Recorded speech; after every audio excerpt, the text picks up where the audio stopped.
Parlez-moi d'IA. Mesdames et messieurs, bonjour. Je suis un super-ordinateur Karl, cerveau analytique de recherche et de liaison. C'est une machine qui ressent les choses. On nous raconte n'importe quoi sur l'IA. Alors, qu'est-ce que tu en dis, Kit? Moi, je n'en dis rien du tout. Que la créativité, elle reste du côté de l'humain. Bonjour à toutes et à tous, je suis Jean-Philippe Clément, bienvenue sur Parlez-moi d'IA. Cette semaine, nous allons nous demander si l'IA peut être un bon philosophe. Si la somme des connaissances et l'absence d'émotions perturbatrices permet de mieux penser son existence, son rapport aux autres, sa place dans le monde, le bonheur, la vie en général. Vous êtes bien sur Cause Commune, la radio des possibles, Parlez-moi d'IA. Nous avons 30 minutes pour essayer de mieux comprendre ces nouveaux outils sous leurs aspects sociétaux, culturels, sociaux, éthiques et pourquoi pas politiques. Cause Commune que vous pouvez retrouver sur le web cause-commune-au-singulier.fm, sur la bande FM à Paris sur le 93.1 et sur le DAB+, et bien sûr en podcast sur votre plateforme préférée. Comme d'habitude, n'hésitez pas, like, étoiles, commentaires, ce sont nos seules récompenses et on vous remercie d'avance. Si jamais vous nous écoutez depuis LinkedIn, n'hésitez pas à m'ajouter, comme ça vous serez prévenu des prochains épisodes. Nous avons déjà mené ici de nombreuses réflexions sur la place des IA, notre rapport à ces nouveaux outils et même la manière d'être créatif avec elles. Mais peuvent-elles nous aider à être plus heureux, à mieux réfléchir, à mieux penser notre existence ? Une IA peut-elle être un bon philosophe ? Après tout, elle semble avoir un savoir très étendu. Elles paraissent mieux maîtriser les concepts et ordonner les pensées. Rappelez-vous, dans la BD Dream Machine de Laurent Daudet, elle semble être capable de mettre de l'ordre dans le chaos. Une IA peut-elle être un bon philosophe ? C'est la question, et notre invité du jour se l'est posée pour sa pièce de théâtre, Chatbot, le robot, où une poignée de grands philosophes expertisent une sorte de ChatGPT, maintenant on peut le dire comme ça, pour savoir s'il est philosophe. Notre invité est lui-même philosophe. Mais c'est en fait un touche-à-tout. Il est conseiller artistique dans le domaine de la danse, il est professeur à l'IHECS à Bruxelles, il est commissaire des rencontres inattendues à Tournai, il est spécialiste du philosophe de la technique Gilbert Simondon, dont il va aussi nous parler un petit peu. Bonjour Pascal Chabot. Bonjour Jean-Philippe Clément. Merci d'être avec nous à distance, on l'entend, et merci de bien vouloir nous parler de ce livre qui est sorti finalement il y a un petit bout de temps, bien avant la vague actuelle des IA et des chatbots. Oui, en 2016, il y a 7 ans. Et vous l'avez joué au festival justement des Inattendus à Tournai. Oui, c'est un festival qui fait se rencontrer des philosophes et des musiciens chaque année à la fin du mois d'août à Tournai et on a la chance de pouvoir y créer certains spectacles dont celui-là qui mettait en scène une intelligence artificielle, Ouais. un chatbot et un jury de philosophes professionnels qui lui posaient des questions. Il lui pose quatre questions pour savoir s'il est philosophe. On va revenir sur les 4 questions. Alors oui. Parce que c'est un peu un test de Turing que vous lui faites passer à ce chatbot en fait. Vous essayez de voir s'il est capable. Tout à fait. L'idée était de faire se rencontrer deux types d'intelligence avec chaque fois des guillemets, l'intelligence artificielle Ouais. et puis le type d'intelligence qui préside à la réflexion philosophique et de faire se rencontrer de façon fictionnelle, c'est-à-dire en se gardant une possibilité de créer ces intelligences-là, parce que l'intelligence, on ne sait jamais ce que c'est, on ne la voit qu'en action, et c'est en action qu'on peut commencer à la qualifier, voir ses effets aussi. Finalement, être intelligent, c'est savoir à quoi ça sert d'être intelligent, et c'est ça que le robot devait démontrer à des philosophes professionnels. Pour moi, c'était. Oui, la première question que vous lui posez, d'ailleurs, c'est un robot peut-il être philosophe au robot, à lui-même en fait? Oui, tout à fait. Demander si un robot peut être philosophe, c'est demander si le type de savoir que cette machine produit, expose, a un statut qui peut être considéré comme philosophique. Ouais. Bon, là-dessus, le robot est assez clair sur le fait qu'il est un un âne savant. Oui, Il ne fait que parodier ce dans quoi il a longuement mouliné. Mais il a mouliné longuement. Il a pendant des mois et des mois, et avec sa puissance de calcul, passé en revue les grands dictionnaires de la philosophie, toute une série de discussions. Il a emmagasiné des concepts et il répète, il répète. Il est uniquement dans l'imitation. oui. Mais c'est une question qui nous concerne aujourd'hui. Quand on ne fait qu'imiter, Mhm. est-ce qu'il n'y a pas un moment où cette imitation se mue en quelque chose d'autre, où cette imitation peut aussi avoir des effets imprévisibles, des effets inédits, Vous, grâce notamment aux puissances de calcul, vous, mais aussi ouais. grâce à quelque chose qui est un dépassement intrinsèque de l'imitation. Vous faites partie de ces penseurs qui trouvent que dans l'imitation, il peut y avoir aussi une créativité, finalement, à un moment donné, la machine dépasse justement la simple imitation, le simple singerie, et commence à créer de nouvelles choses. Alors, pour réfléchir à cette question, qui est une question très importante, il faut d'abord se demander comment apprennent les humains.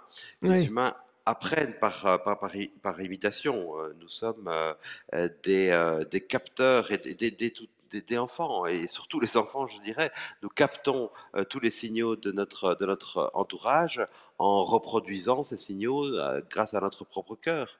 Et notre propre corps, les neurones miroirs, ce n'est rien d'autre. Le langage, l'acquisition du langage, ce n'est rien d'autre. L'écriture, plus encore.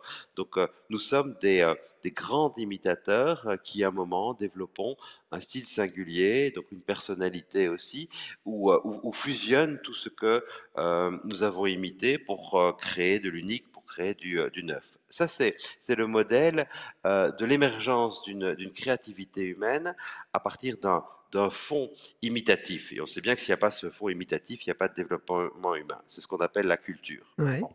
Alors, Qu'est-ce qui empêche la machine de faire de même? voilà, ça c'est toute la question. Nous avons cette possibilité analogique là, mais cette possibilité analogique là, elle est possible à partir du moment où il y a quelque chose comme un devenir, une durée, un milieu mental finalement, un milieu mental dans lequel on utilise ce que l'on a emmagasiné, ce que l'on a engrangé pour s'accorder le mieux à quelque chose qui sont nos désirs, notre façon de sentir les situations, notre manière de nous individuer, pour reprendre un mot de Simondon, de devenir. Bon, Oui, la manière dont la machine euh, euh, elle fonctionne. Oui, imite, et puis à partir de ces imitations créer du neuf est très différente, eh oui. très différente. Il faut être là-dessus capable de définir, de préciser. C'est une démarche que, par exemple, Éric Sadin, qui est un des grands penseurs du numérique contemporain, souligne plusieurs fois. Toujours commencer à définir, à savoir de quoi on parle.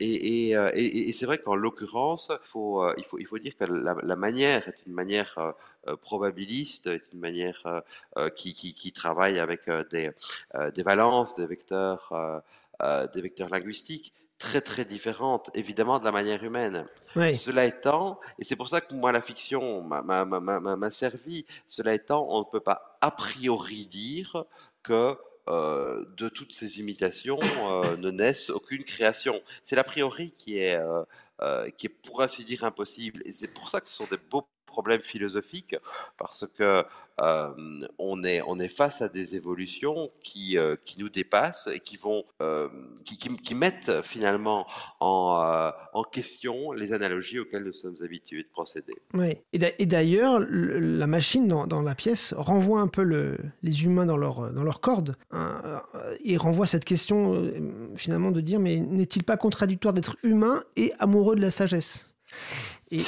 Et du coup, voilà, vous me demandez d'être philosophe, mais est-ce que vous l'êtes vraiment, vous, de votre côté? Est-ce que vous êtes vraiment amoureux de la sagesse? Mais c'est ça, quand on veut créer des modèles des dispositifs qui nous imitent. C'est-à-dire, finalement, quand on est dans une logique où on crée des miroirs, c'est alors s'exposer à se voir poser des questions auxquelles on n'est pas spécialement habitué à répondre.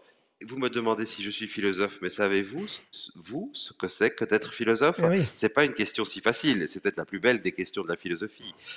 Et c'est pas une question à laquelle on peut avoir une réponse statique, une réponse une fois pour toutes, mais on est philosophe parce qu'on traite tel ou tel problème de telle façon qui, dans cette situation de vie, peut donner des effets de pensée.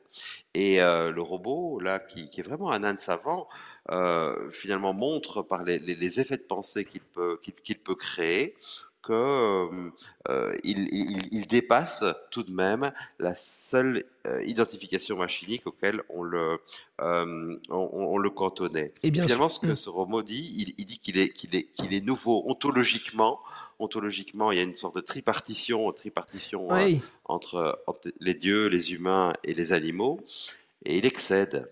Oui. Et vous pensez que du coup, dans cette tripartition, il faut créer une nouvelle catégorie aujourd'hui pour réussir à penser et à réfléchir les IA? C'est-à-dire que c'est ni un animal, ni un homme, ni un dieu. C'est encore autre chose. Est-ce qu'il faut il faut s'imaginer Oui, je pense. Je pense qu'il faut progressivement enrichir notre ontologie parce que les modèles humains, animaux et divins, qui sont les trois grands modèles d'entité avec lesquels la culture, je dirais occidentale, mais humaine en général, puisque finalement tout l'animisme reste pensable avec le schème du spiritualisme.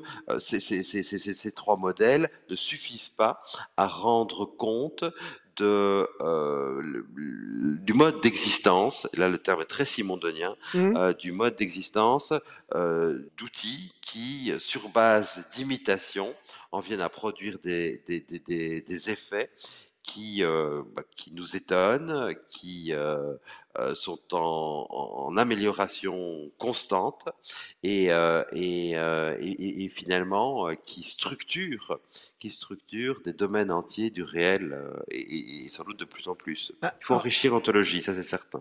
Ça tombe bien que vous parliez de Gilbert Simondon. On va en parler en deuxième partie d'émission. Et donc, je vous propose de faire une petite pause musicale. Après ces premières réflexions très profondes, je vous propose de faire une pause musicale apaisante proposée par notre programmateur musical Garlaban. On écoute Science du bruit, tout un programme par Chose sauvage.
Merci Chose sauvage, merci Garlaban. Vous êtes toujours sur Cause Commune en FM 93.1 à Paris, toujours Parlez-moi d'IA, toujours l'épisode consacré à la pièce de théâtre Chatbot, le robot, qui se demande s'il y a peut-il être un philosophe, un bon philosophe, avec son auteur, le philosophe Pascal Chabot. Pascal, on a donc évoqué un peu le grand dispositif de cette pièce de théâtre, et puis on a commencé à évoquer Gilbert Simondon, qui est un grand philosophe de la technique dont vous êtes un spécialiste. J'avais envie de vous poser une question avant d'aborder Gilbert Simondon sur la mise en scène en fait, de cette pièce. Est-ce qu'il y avait un dispositif particulier que vous avez dû mettre en place justement pour mettre en scène la technique sur un plateau de théâtre ? C'est une bonne question. C'était toute la difficulté. Ici, on a eu la chance de pouvoir travailler avec l'acteur Robin Renucci, Ouais. qui a fait le rôle du chatbot, et le dispositif scénique était assez basique, assez simple. C'est-à-dire que on a vraiment assumé qu'il s'agissait d'un type de lecture, au sens où on était dans le langage, on était dans la parole, et on était très très peu dans le visible, au sens où au niveau du visible il y avait des corps humains, mais il n'y avait pas je ne sais quelle entité que l'on aurait par exemple fait parler à partir d'un dispositif, d'une boîte, Ouais. d'un ordinateur ou quoi. Donc il y avait des corps qui la bonne incarnaient. vieille solution humaine. On a pris la bonne vieille humaine. Voilà, parce qu'on n'avait pas non plus des budgets de scéno incroyables. Et parce Ouais. mais c'est intéressant cette question-là parce que ça interroge nos représentations visuelles De la technique. de l'intelligence Ouais. et de la technique.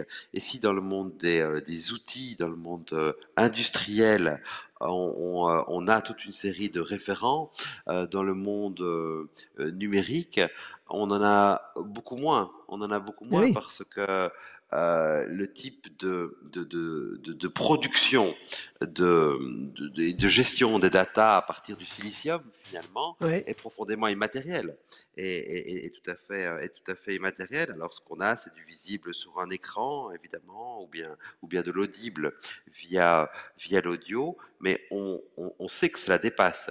Et les imaginaires du réseau, on peut aussi les figurer avec quelques clichés, mais on sait que ça dépasse aussi. Et on parle du nuage, on parle du cloud. Ce sont chaque fois des métaphores qui sont des métaphores intéressantes, mais les visualiser déjà cinématographiquement, c'est pas évident. Alors théâtralement, c'est encore plus difficile. Et c'est pourquoi je pense qu'il faut être capable d'assumer que par la parole, on convoque des effets de réel qui suscitent l'imagination alors des spectateurs. Oui. Et c'est vrai que du coup, le corps est obligatoire sur scène dans ces cas-là. Vous savez ce que j'ai fait ? Pour préparer cette émission, j'ai repris les 4 questions de la pièce et je les ai posées à ChatGPT. Je lui ai demandé, un robot peut-il être philosophe ? ChatGPT, existez-vous ? Comment vous définiriez-vous ? Et puis la troisième question, qu'est-ce que la conscience de soi pour un robot philosophe ? Et puis la quatrième question, les robots peuvent-ils être meilleurs que les hommes ? Et vous avez raison, il est très humble, ChatGPT, encore aujourd'hui.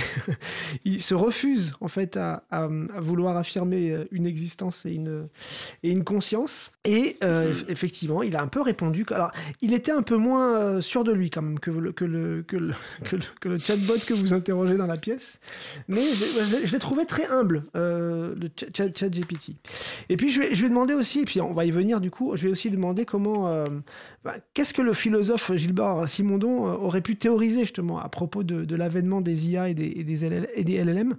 Et là, pareil, il m'a dit, alors, d'abord, il m'a confirmé qu'il savait que Gilbert Simondon n'avait pas trop écrit directement sur l'intelligence artificielle, mais il m'a reparlé des grandes notions qu'on va aborder ensemble sur le rapport entre l'être humain et la technologie, sur l'individuation dont vous avez parlé, sur la transindividualité. Alors, est-ce que vous pouvez nous faire découvrir, alors, en très peu de temps, c'est la radio, mais ce philosophe de la technique, Gilbert Simondon, si on ne le connaît pas, qu'est-ce qu'il peut nous apporter aujourd'hui dans le monde des IA ? Très volontiers. Et avant d'y venir, d'abord, je voulais saluer le fait que vous ayez posé ces questions à ChatGPT. Il y avait un ami qui l'avait fait il y a 5 mois, et ce serait tout à fait marrant et instructif de vérifier les réponses il y a 5 mois, de les vérifier et de les comparer avec celles que dans 5 mois peut-être et dans un an, les machines donneront pour avoir une sorte de cartographie de L'évolution. l'évolution Ouais. de ce type de réponse. J'ai pas dit de réflexion, mais de réponse. Simondon, oui, Simondon, c'est un continent tout à fait fabuleux. Moi, j'avais fait en 2000, je pense que c'était la première thèse de doctorat qui était consacrée à ce penseur, auquel on s'intéressait à ce moment-là relativement peu. J'avais reçu tous les inédits de la part de sa veuve. C'était assez émouvant de trouver un contact avec une pensée élaborée à la fin des années 50, au début des années 60, dans une certaine solitude.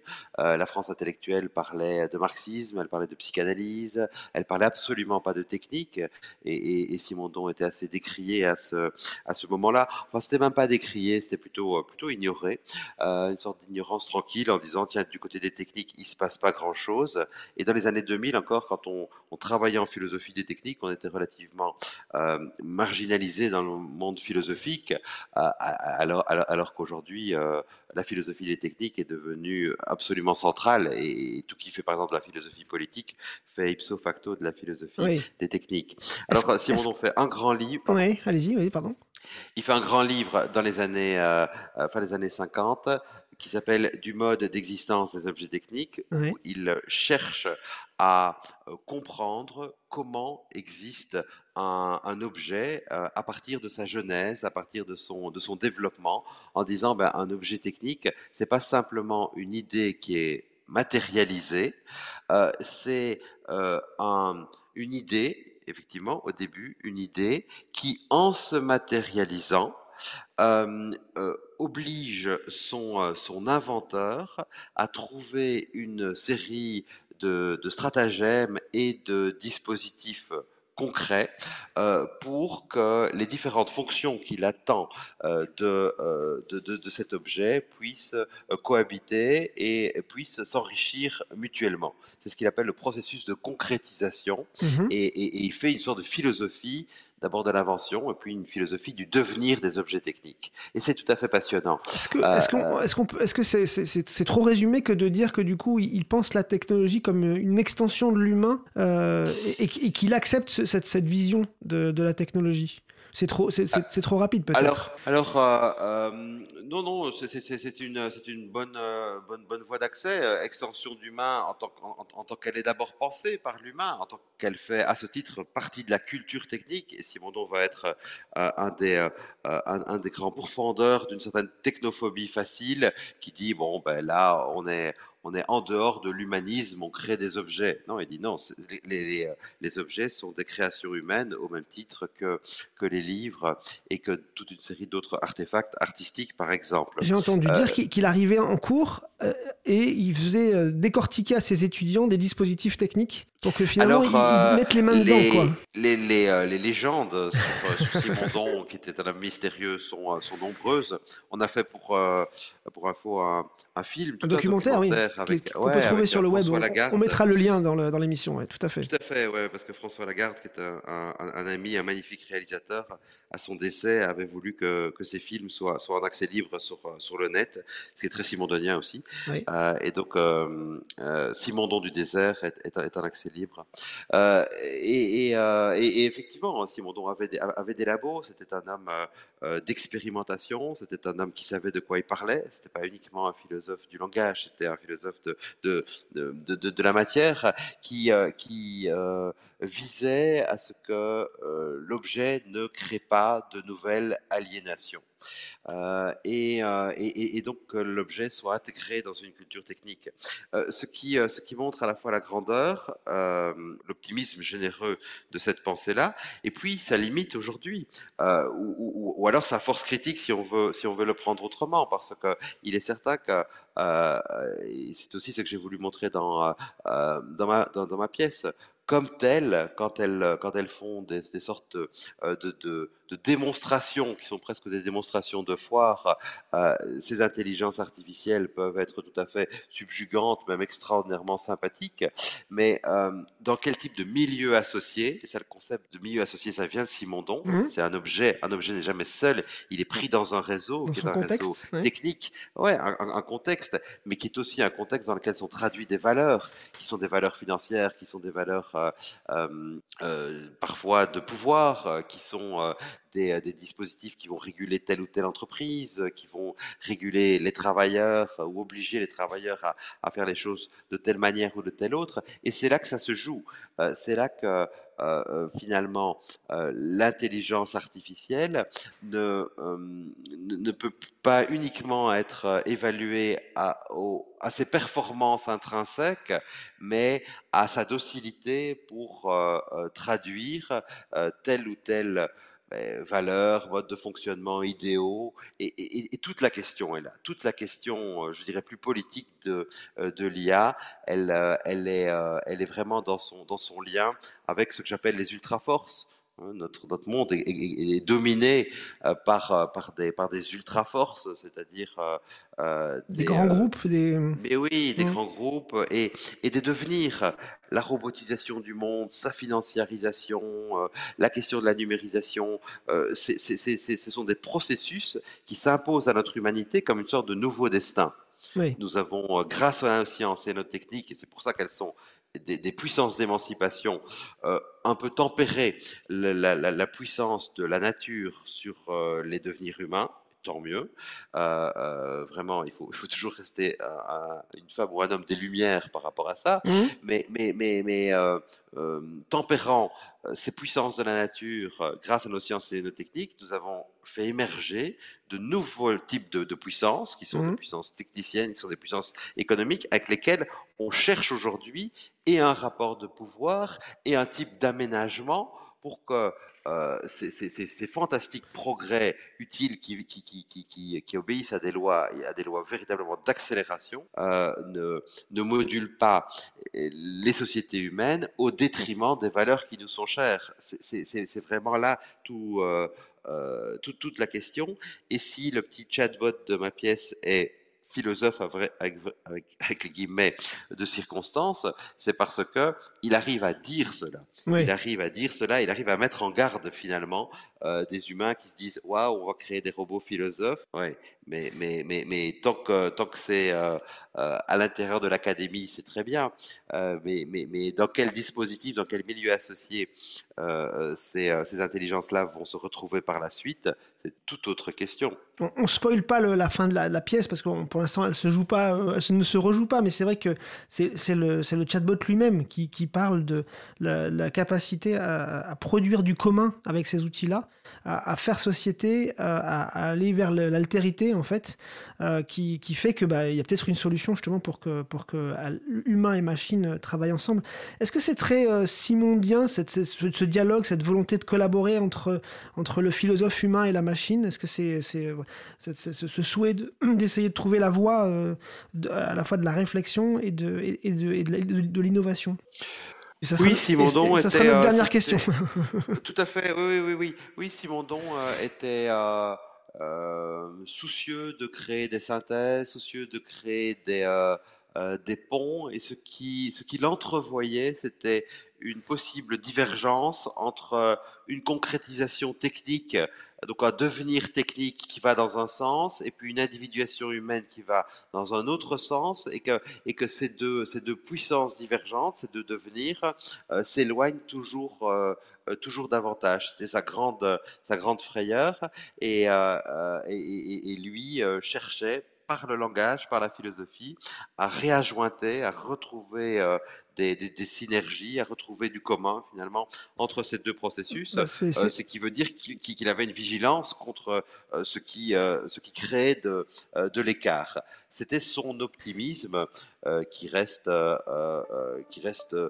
nourrissant, même si notre monde est infiniment plus complexe et les rapports de force plus durs que le sien de ce point de vue-là. C'est parfait pour conclure. Merci Pascal Chabot pour ce partage et ces échanges très riches. On rêve de voir à nouveau cette pièce monter quelque part pour nous pousser à réfléchir sur ces sujets.